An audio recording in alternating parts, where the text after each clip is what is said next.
بسم اللہ الرحمن الرحیم۔ السلام علیکم ورحمۃ اللہ وبرکاتہ۔ اللہ کی رحمتیں اور برکتیں نازل ہوں آپ سب پر۔ آج ہم بات کریں گے حضرت محمد مصطفیٰ صلی اللہ علیہ وآلہ وسلم کی والدہ اور والد کے بارے میں۔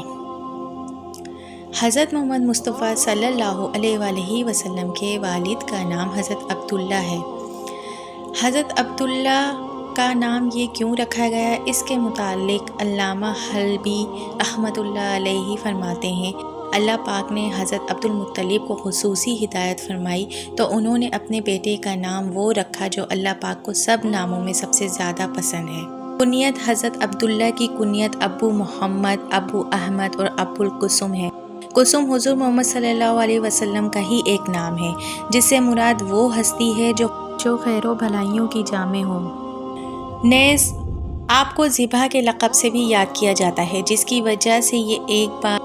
حضرت عبدالمطلب نے دعا مانگی 10 بیٹے ہوں اور وہ بڑے ہو کر قریش کی حفاظت کریں تو ان میں سے ایک کو بیت اللہ کے قریب ذبح کر دیں گے۔ جب ان کی دعا پوری ہوئی انہوں نے اپنے بیٹوں کے نام کا قرہ ڈالا۔ قرہ حضرت عبداللہ کے نام کا نکلا، کے لیے انہیں ذبح کرنے لگے اور یہ بھی تیار ہو گئے تو قریش نے عرض کی، ایسا نہ کیجیے، اگر آپ ایسا کریں گے تو ہر شخص اپنے بچے کو لا کر ذبح کرے گا۔ لہٰذا سب نے باہمی اتفاق سے ایک کاہنہ عورت سے سارا ماجرا بتا کر حل طلب فرمایا تو وہ بولی، لڑکے اور اونٹوں کی اتنی تعداد جو دید کے لیے مقرر ہے کے درمیان قرہ اندازی کرو۔ اگر لڑکے کے نام قرہ نکلے تو اونٹوں کی مقدار بڑھاتے جاؤ یہاں تک کہ تمہارا رب راضی ہو جائے، اور اونٹوں پر قرہ نکلے جب ایسا ہو تو اتنی تعداد میں اونٹ ذبح کر دینا۔ پھر قرہ اندازی ہوئی تو حضرت عبداللہ کا نام آیا، 10 اونٹ زیادہ کیے اور بڑھاتے گئے۔ جب اونٹوں کی تعداد 100 ہوئی تو اس کے نام قرہ نکلا۔ سب نے حضرت عبدالمطلب کو مبارکباد دی تو فرمانے لگے، اللہ کی قسم 3 بار اونٹوں کا نام نکلے گا تب ہی میں تسلیم کروں گا۔ لہٰذا اس کے بعد ہر بات اونٹوں پر ہی قرہ نکلا۔ چنانچہ حضرت عبدالمطلب نے صفا و مروہ کے درمیان 100 اونٹوں کو قربان کر دیا۔ یہ ایک یہی واقعہ نہیں ہے جس میں اللہ پاک نے حضرت عبداللہ کی حفاظت فرمائی، 2 مزید واقعے اور ہیں۔ آسمانی کتابوں کے عالم اس جستجو میں رہتے تھے کہ کسی نہ کسی طرح ان علامتوں کو معلوم کر لیں جو حضور محمد صلی اللہ علیہ وآلہ وسلم کی تشریف آوری اور ولادت کا اظہار کرتی ہوں۔ چنانچہ جس رات حضرت عبداللہ پیدا ہوئے اسی وقت شام کے علماء اہل کتاب کا علم ان کو ہو گیا، کیونکہ ان لوگوں کے پاس وہ جبہ مبارک موجود تھا جس کو پہنے ہوئے حضرت یحییٰ علیہ السلام شہید ہوئے تھے، اور ان کی آسمانی کتب میں یہ لکھا ہوا تھا کہ جس دن اس جبے پر خون کے دھبے تازہ ہو جائیں تو یہ آخری نبی صلی اللہ علیہ وآلہ وسلم کے والد ماجد کی پیدائش کی علامت ہے۔ لہٰذا جب ایسا ہی ہوا تو انہیں یقین ہو گیا کہ حضور صلی اللہ علیہ وآلہ وسلم کے والد پیدا ہو گئے ہیں، کیونکہ وہ نہیں چاہتے تھے کہ نبوت ان سے چھین کر کسی اور کو دے دی جائے۔ چنانچہ وہ حضرت عبداللہ کو شہید کرنے کے ارادے سے مکے کی طرف چل پڑے، مگر اللہ پاک نے حضرت عبداللہ کو ان کے شر سے محفوظ رکھا اور وہ صحیح سلامت واپس لوٹ گئے۔ اس کے بعد جو بھی مکے سے ان کے پاس ملک شام آتا وہ حضرت عبداللہ کے متعلق ان سے پوچھتا۔ انہیں بتایا جاتا کہ حضرت عبداللہ تو گویا ایک نور ہیں جو قریش میں چمک رہے ہیں۔ تاریخ خمیس میں ہے کہ یہ سن کر کہتے کہ یہ نور حضرت عبداللہ کا نہیں، ان کے بیٹے محمد صلی اللہ علیہ وآلہ وسلم کا ہے۔ وہ لوگ چونکہ بخوبی پہچان چکے تھے کہ حضرت عبداللہ ہی آخری نبی کے والد ہیں، لہٰذا انہوں نے بعد میں بھی ان کو شہید کرنے کی کوششیں جاری رکھی، مگر جب بھی انہوں نے مکہ کا رخ کیا ناکام ہی واپس لوٹے۔ ایسا ہی ایک واقعہ حضرت عبداللہ کی جوانی میں بھی پیش آیا۔ ملک شام کے تقریباً 70 یہودیوں نے عہد کیا کہ حضرت عبداللہ کو شہید کیے بغیر واپس نہیں لوٹیں گے، اور انہوں نے اپنی تلواروں کو زہر آلود بھی کر لیا۔ جب وہ اپنے برے ارادے کی تکمیل کے لیے مکے کی طرف چلے تو رات کو سفر کرتے اور دن کو کسی جگہ چھپ کر آرام کرتے رہتے۔ آخر وہ مکے پہنچ کر موقع کی تلاش میں تھے، لیکن اس نے اتفاق سے ایک دن حضرت عبداللہ تنہا شکار کے لیے مکے سے باہر تشریف لائے اور ان بدبختوں نے موقع غنیمت جان کر آپ پر حملہ کر دیا۔ یہ سب کچھ دور سے حضرت آمنہ کے والد ماجد وہاب بن عبد مناف زہری نے دیکھا، جو خود بھی شکار کے لیے آئے ہوئے تھے۔ تب وہ آپ کی مدد کے لیے لپکے تو کیا دیکھتے ہیں کہ آسمان سے کچھ ایسے لوگ اتر رہے ہیں جو انسانوں جیسے نہ تھے، اور انہوں نے آتے ہی ان قاتلوں کو قتل کر دیا۔ گھر واپس آ کر وہاب بن عبد المناف زہری نے اپنی زوجہ کو سارا واقعہ بتایا اور فرمایا کہ جاؤ اور حضرت عبداللہ سے اپنی بیٹی آمنہ کی شادی کی بات کرو، اس سے پہلے کہ کوئی اور یہ فضیلت پالے۔ ادھر حضرت عبد المطلب بھی حضرت عبداللہ کے لیے دلہن کی تلاش میں تھے۔ وہ ساری خوبیاں حضرت آمنہ میں موجود تھیں، لہٰذا وہ بھی اس رشتے پر فوراً راضی ہو گئے۔ سیدہ آمنہ نے جس دور میں آنکھ کھولی اور پرورش پائی، وہ دور ایسا تھا جس میں عورتیں خوب بن سنور کر بے پردہ گھروں سے نکلتی اور بازاروں وغیرہ میں مردوں کے دوش پدوش گھومتی پھرتی تھیں، مگر قربان جائیے بی بی آمنہ کی شان پر، آپ نے اس دور میں بھی چادر اور چار دیواری کے تقدس کو پامال نہ ہونے دیا، اور پردے کا جو حکم آپ کے نور نظر کے لائے ہوئے دین میں سالوں بعد نازل ہوا، آپ نے پہلے ہی سے عمل کر کے دکھا دیا اور گویا ثابت کر دیا کہ آپ تو پہلے سے ہی ایک حقیقی مومنہ ہیں۔ جیسا کہ تاریخ خمیس میں حافظ صلاح الدین کے حوالے سے منقول ہے کہ حضرت آمنہ رضی اللہ تعالیٰ عنہ انتہائی پردےدار خاتون تھیں، ہمیشہ گھر کی چار دیواری میں رہتی،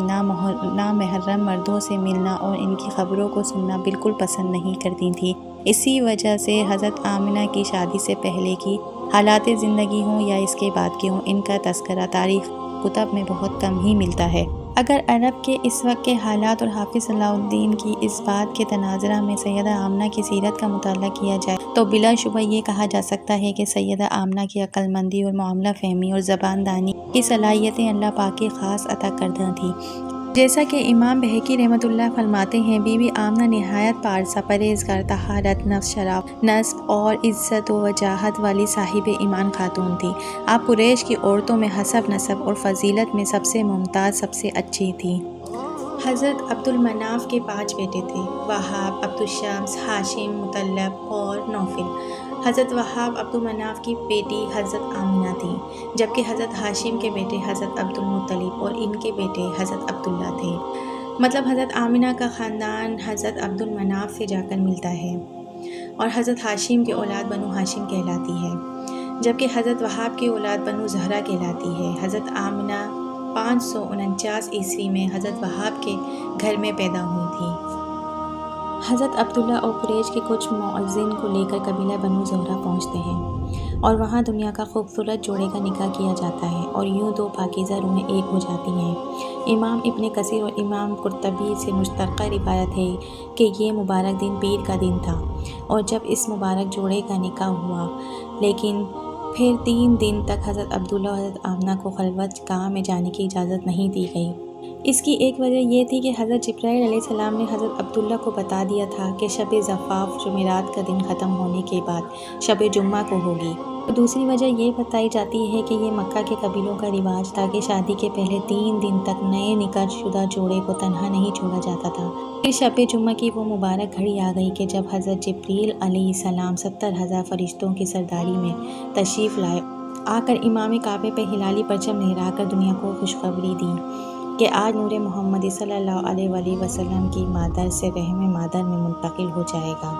ایسا ہی ہوا۔ شب جمعہ کو حضرت عبد المطلب نے بنو زہرہ میں قیام کے دوران ہی نکاح کے تیسرے دن حضرت عبداللہ و حضرت آمنہ کو خلوت گاہ میں میسر فرمائی، اور یہ مقدس دل آویز نور حضرت عبداللہ کی پشت مبارک سے حضرت آمنہ رضی اللہ تعالیٰ عنہ کے بدن مبارک میں منتقل ہو گیا،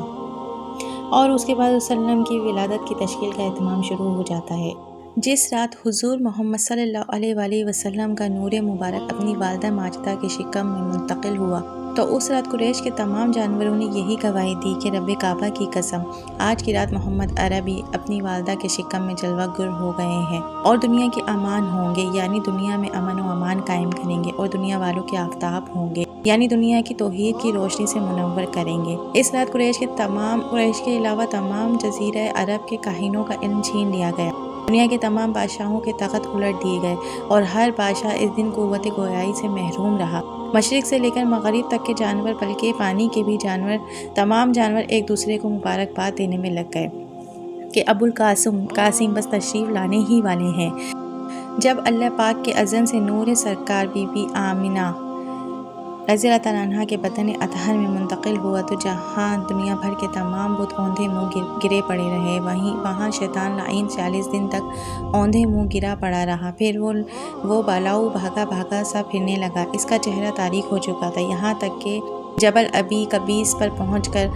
بلند آواز سے چیخو پکار کرتے ہوئے رونے لگا۔ چنانچہ دنیا کے ہر کونے سے اس کے چیلے، دیگر شیاطین اس کے اس واویلے کو دیکھتے ہوئے اس کے پاس جمع ہوئے اور انہوں نے اس سے اس کی کیفیت پوچھی تو وہ بولا، تم سب ہلاک و برباد ہو جاؤ گے۔ فلاں عورت نے ہم سب کی ہلاکت کا سامان تیار کر دیا ہے۔ انہوں نے حقیقت جاننا چاہی تو ابلیس بولا، جلد ہی آخری نبی محمد صلی اللہ علیہ وآلہ وسلم پیدا ہونے والے ہیں۔ ان کے پاس توحید کی ایسی ایک تلوار ہے جس سے وہ ہمیں اس طرح کاٹیں گے کہ اس کے بعد زندگی کا تصور محال ہو جائے گا۔ وہ تمام ادیان کو مٹا دیں گے، بت پرستی کا خاتمہ کر دیں گے، بلکہ ہم دنیا میں جدھر بھی جائیں گے اللہ پاک کی وحدانیت کا ہی چرچا پائیں گے۔ یہی نہیں بلکہ یہی وہ ہستی ہیں جن کی امت کی وجہ سے اللہ پاک نے مجھ پر لعنت فرمائی اور مجھے دھتکارا ہوا شیطان بنا دیا۔ بنی مناف کی تقریباً 200 عورتیں ایسی تھیں جنہوں نے حضرت عبداللہ سے شادی نہ ہونے کے غم میں زندگی بھر شادی نہ کی، جبکہ جس رات شادی ہوئی تو اس رات تمام قریشی عورتوں پر اتنی گراں گزری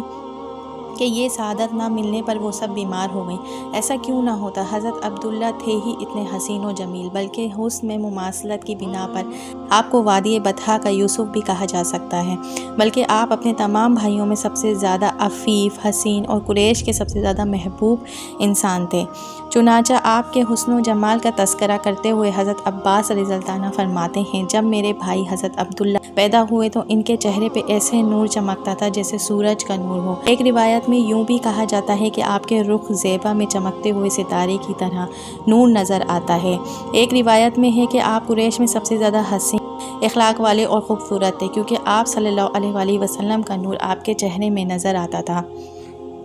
حضرت عبداللہ قریش میں سب سے زیادہ حسین و جمیل تھے، یہاں تک کہ قریش کی ہر عورت آپ پر فدا تھی۔ ایک واقعہ امام طبری نے قبیلہ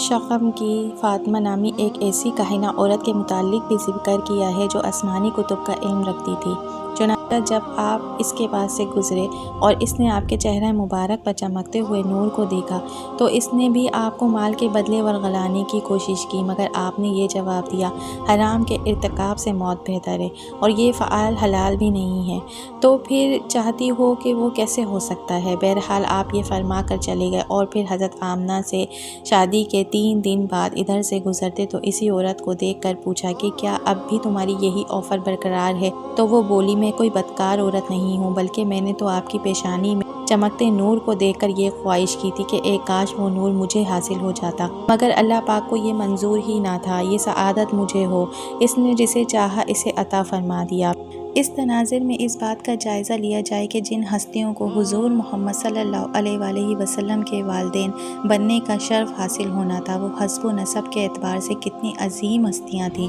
تو اس کے لیے وہ فرمان مصطفیٰ محمد صلی اللہ علیہ وآلہ وسلم ہی کافی ہے کہ جس میں آپ نے ارشاد فرمایا، میں عرب کے 2 افضل قبیلوں بنی ہاشم بنی زہرہ سے پیدا ہوا ہوں، یعنی حضور کا تعلق ماں باپ کی طرف سے جن 2 قبیلوں سے تھا وہ اس وقت سب سے افضل تھے، باقی رہے آپ کے والدین کریمین، تو وہ کس قدر عظیم ہستیاں تھیں ان کے ناموں سے ظاہر ہے، جیسا کہ حضور صلی اللہ علیہ وآلہ وسلم کے والد کا نام حضرت عبداللہ اور جس کا معنی بنتا ہے اللہ کا بندہ، اللہ پاک کا عہد یعنی عبادت اور بندگی کی طرف معنی جاتا ہے اس کا، جبکہ والدہ محترمہ کا نام اسم ذیشان آمنہ جس کے معنی ہیں امن و سکون اور پیار و محبت کی طرف اشارہ اس کا ملتا ہے۔ گویا ان دونوں ناموں کے معنی کو جمع کرو تو اللہ پاک کی عبادت اور امن و سکون نتیجہ نکلتا ہے۔ پھر ان کے وجود گرامی قدر سے جس مولود معصود محمد مصطفیٰ صلی اللہ علیہ وآلہ وسلم کی ولادت باسعادت ہوئی، وہ پوری کائنات کے لیے خدائے وحدہ لا شریک کی عبادت اور امن و سکون کا پیغام لے کر آئی، یعنی سراپا رحمت للعالمین بن کر جلوہ گرو ہوئے۔ فاطمہ نامی عورت نے آپ سے کہا، میں نے دیکھا کہ اگرچہ بادلوں کا ایک ٹکڑا ہے مگر اس میں بجلی کی چمک نے جہاں بھر کے تمام بادلوں کو روشن کر دیا ہے، پھر ان بادلوں کی روشنی نے 14ویں کے چاند کی طرح ارد گرد ہر شے کو منور کر دیا، میں تو بس وہی نور پانا چاہتی تھی تاکہ اس پر فخر کر سکوں، باخدا آپ کو ہی معلوم ہے کہ بنی زہرہ کی اس خاتون نے آپ سے کیا چیز لے لی ہے۔ اے نبی ہاشم، تمہارے بھائی عبداللہ کے چہرے پر چمکتے نور کو بی بی آمنہ نے تنہائی کے چند لمحات میں اپنے اندر جذب کر لیا ہے، جیسے چراغ کی بتی تیل چوس کر اس کی روشنی کو ختم کر دیتی ہے۔ انسان کو حاصل ہونے والی نعمتیں ضروری تو نہیں کہ اس کی دانائی کوشش سے حاصل ہوں، اور نہ یہ ضروری ہے کہ جن نعمتوں سے وہ محروم ہے اس کا سبب اس کی غفلت اور سستی ہی ہو۔ لہٰذا جب تمہیں کچھ چاہیے ہو تو اس کی چاہت میں سستی کا مظاہرہ کرو، نہ زیادہ تیزی کا، بلکہ میانہ روی اختیار کرو، کیونکہ خوش بختی بدبختی دونوں آپس میں باہم دستے گریباں ہوتی ہیں۔ اگر بدبختی غالب آ گئی تو ناکام ٹھہرو گے، اگر خوش بختی کو غلبہ مل گیا تو پھر تمہارا ہر بگڑا کام ہی سنور جائے گا۔ یہی وجہ ہے کہ جب حضرت بی بی آمنہ نے حضرت عبداللہ کے چہرے کا نور پا لیا تو گویا انہیں ایک ایسا فخر حاصل ہو گیا جس میں اس کا دنیا کا کوئی ثانی نہیں ہے۔ آپ کے ساتھ کئی عجائبات بھی پیش آئے جو آپ نے اپنے والد حضرت عبد المطلب سے بھی ذکر کیے۔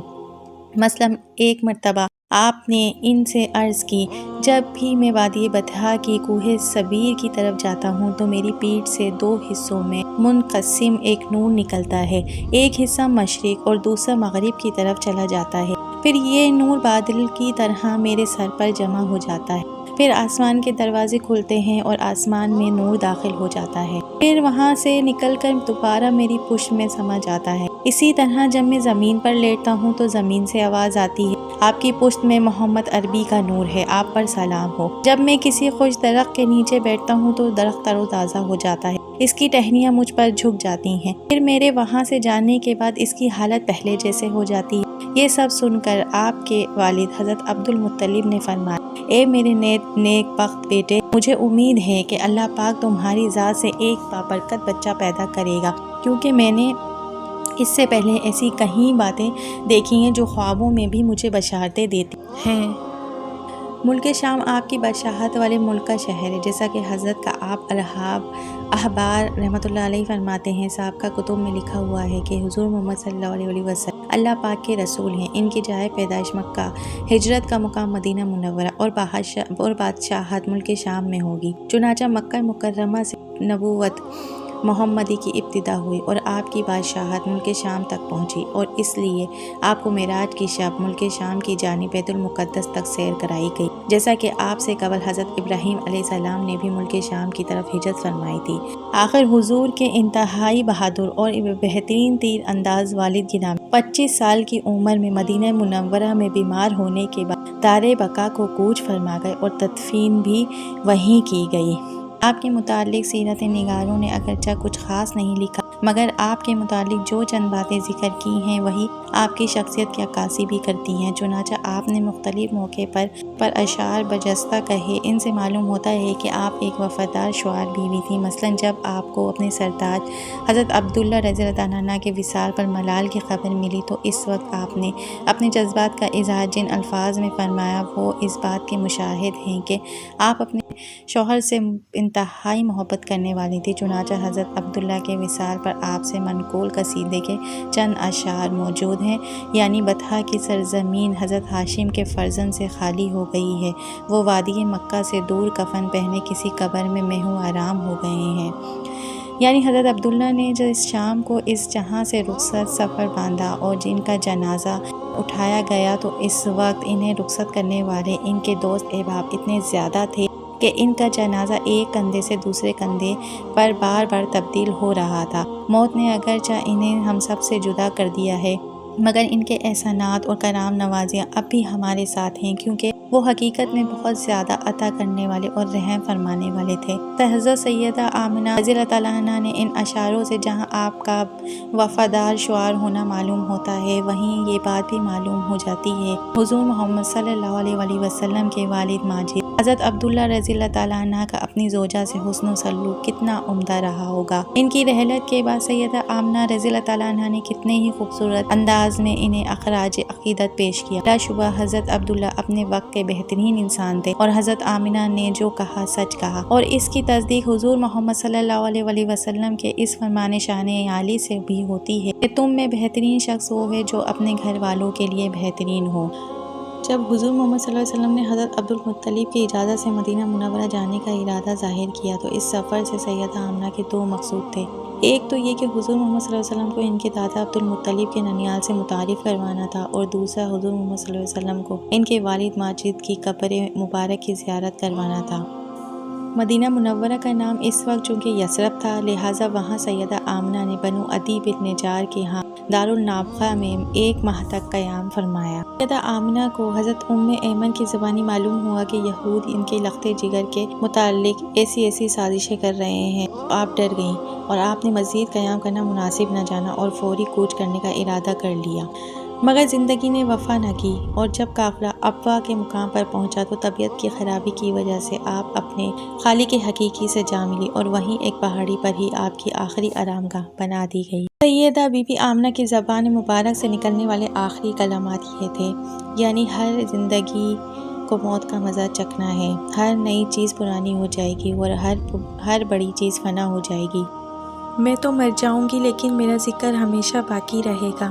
میں نے ایک پاکیزہ بچے کو جنم دیا ہے۔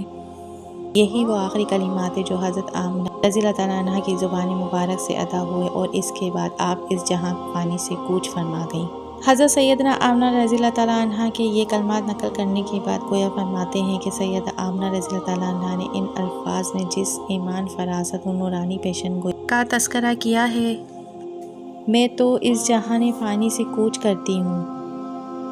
مگر میرا ذکر ہمیشہ باقی رہے گا، کیونکہ عرب و عجم کی ہزاروں شہزادیاں بڑی بڑی تاج والیاں خاک کا پیوند ہو گئیں، جن کا نام تک کوئی نہیں جانتا، مگر اس طیبہ خاتون کے ذکر خیر سے مشرق مغرب میں محافل و مجالس کے اہتمام سے زمین و آسمان گونج رہے ہیں، اور ابد اعلیٰ تک گونجیں گی انشاءاللہ۔ حضرت آمنہ رضی اللہ عنہ کے آخری سفر کی داستان سنانے والی راویہ یہ حضرت اسماء بنت رحمہ فرماتی ہیں کہ جب حضرت آمنہ رضی اللہ عنہ کا وصال ہوا تو ہم نے جنت کی آوازیں سنی جو ان کے وصال پر نوحہ کر رہے تھے اور یہ اشعار پڑھ رہے تھے، یعنی ہم اس عظیم خاتون کی موت پر رو رہے ہیں جو احسان کرنے والی، اطاعت کرنے والی اور امانت دار تھیں، وہ باجمال اور پاکیزہ اور باوقار تھیں، یعنی حضرت عبداللہ کی زوجہ اور ساتھی تھیں اور صاحب سکینہ اللہ کے نبی کی ماں تھیں۔ ناظرین، معجزہ تو دیکھیے